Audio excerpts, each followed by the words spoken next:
A very good morning. You're watching Good Morning Sri Lanka on MTV Sports. I hope you're wide awake after enjoying the match last night, where Sri Lanka managed to be the first team to get into the ICC World T20 semi-finals. A brilliant performance there. Hats off to the Lankan lads. And we will have more of that story later on. But as usual, let's take a look at some of the headlines and the stories on the papers. We have the front page reading out in large letters, pandemonium at Gaul School. Now there was a new principal installed at Vidyaloka Vidyalaya in Gaul, and students have pelted stones at the new principal, and the picture here depicts how there was chaos right throughout at the school, and the students and parents have apparently been protesting against the newly appointed principal when he came to the school to take up duties. A teacher and two students also suffered minor injuries, while the principal's car was badly damaged. So this is not a very good news, but then again we don't know the reasons exactly of why the protest had broken out, but there again a few injuries suffered by the newly appointed principal of Vidyaloka Vidyalaya. Also a development on the Kahavatta dual killing. We have a story where it says that 4 suspects have been arrested in relation with the Kahavatta dual killing. As we know, the Kahavatta killings was a very devastating story where a mother and a daughter was killed in Kahavatta, and 4 suspects were arrested in connection with the murder and by the Colombo Crimes Division. And this picture shows the 2 victims of the Kahavatta killings. Just a run through the statement that the President Mahinda Rajapaksa had made. He had said that the government will protect free education. The government will never allow anyone to harm free education in the country by spreading any propaganda, says President Mahinda Rajapaksa. And as we all know, the education crisis that has been going on right throughout for a long period of time may finally come to an end, in the sense that a lot of people are now actually going into more proactive action. We heard a news story about how the Mahanayakas are also trying to get involved in order to solve this crisis. And once again, a news item: 5 killed in road disasters. Now, yesterday there was a teledrama director also among the victims. At least 5 people were killed yesterday in separate road accidents, which left several injured. 2 policemen and a Chinese construction worker were among 4 killed when their double cab crashed into a wayside bridge.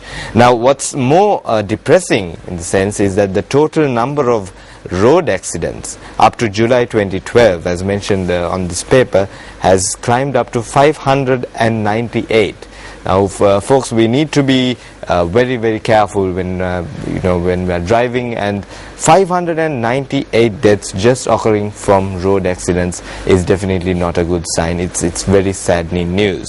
So there we go. Let's look at some of the headlines on the front page. And taking a look at some of the business stories.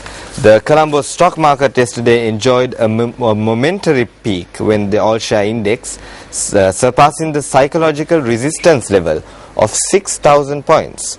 Now, this word momentary peak rather is very interesting, because a lot of speculation is there as to whether that there will be a gradual sustainable increase in the stock market, or whether it's just a bit of a boom where it will keep fluctuating. So there we go. The all-share index has surpassed the 6,000 points before profits taking on blue chips dragged it down. So whilst turnover was a healthy rupees 1 billion. So there we go. Just a quick look at the stock market there. And also, Small Hydropower Association cries foul over the Public Utilities Commission's decision. The Small Hydropower Association yesterday cried foul over the sudden withdrawal of new tariff announced by the PUCSL. And it said that developers and investors of the renewable energy sector are hit by what SHPA described as rather surprising and unprofessional.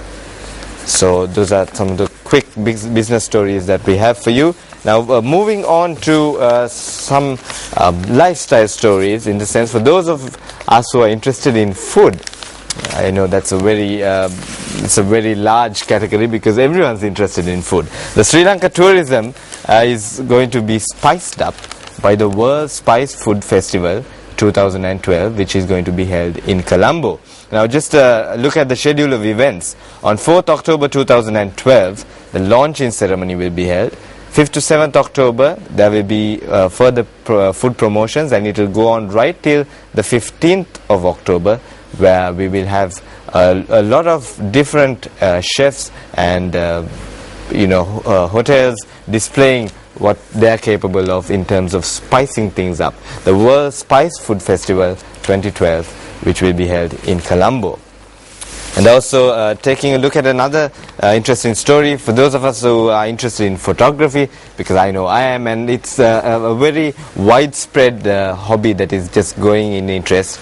So we have Lucia Griggi, one of the world's most accomplished female photographers, who will be coming down to Sri Lanka in order to promote the country through photography. Now she says that she has been coming to Sri Lanka since 2007, and she says that this is a very beautiful country, especially for photographers, where you get scenery pictures, where you get wildlife shots, and a wide variety of photographic options. And Lucia Griggi, once again, remember that she'll be coming to Sri Lanka, one of the most accomplished female photographers. Now moving on to sports, obviously we all probably watched the match yesterday, a very interesting game, which also signifies that the Lankans can be very consistent. Now this is something that we lacked maybe in the previous tournaments, where we had a very good match starting off, and then we would have come down in the next matches. But the past three matches have just shown that we can really be consistent with both our batting and bowling attacks. Now Lasith Malinga was one of the star bowlers and the key factors for the victory. Sri Lanka first into semis knocks out defending World T20 champions England. So we'll definitely have a new World T20 champion this year. And also an interesting story where it says that Sri Lanka tops the world rankings for first time. Now here we have the table of the ICC rankings, and Sri Lanka, as you can see, top of the table after just playing 9 matches, and with a rating of 124, closely followed by South Africa and England.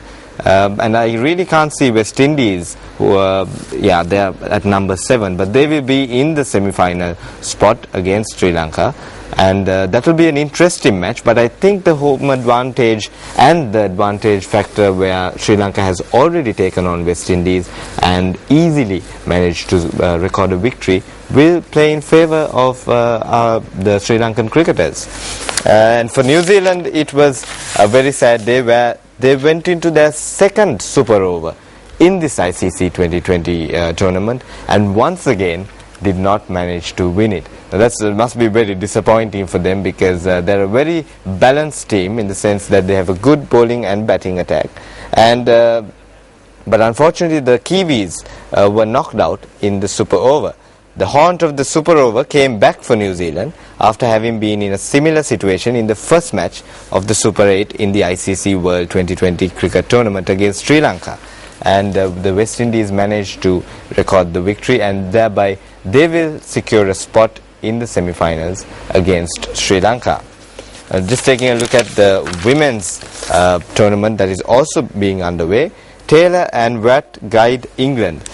Sarah Taylor, the English skipper, guided England to secure a comfortable 7-wicket win over defending champions Australia in their final Group A match of the ICC Women's World 2020 cricket tournament.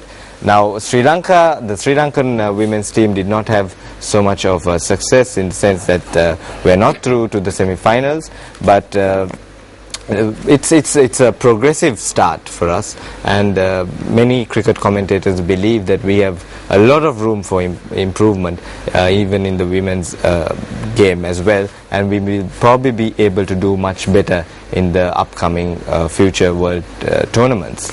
So there we go, a lot about cricket for you. And once again, taking a look at some of the matches that will be played during this week. And before we do that, we have to head on to a commercial break. And we will be back, and we have two special guests in the studio as always, and we will have a chat with them after this quick break.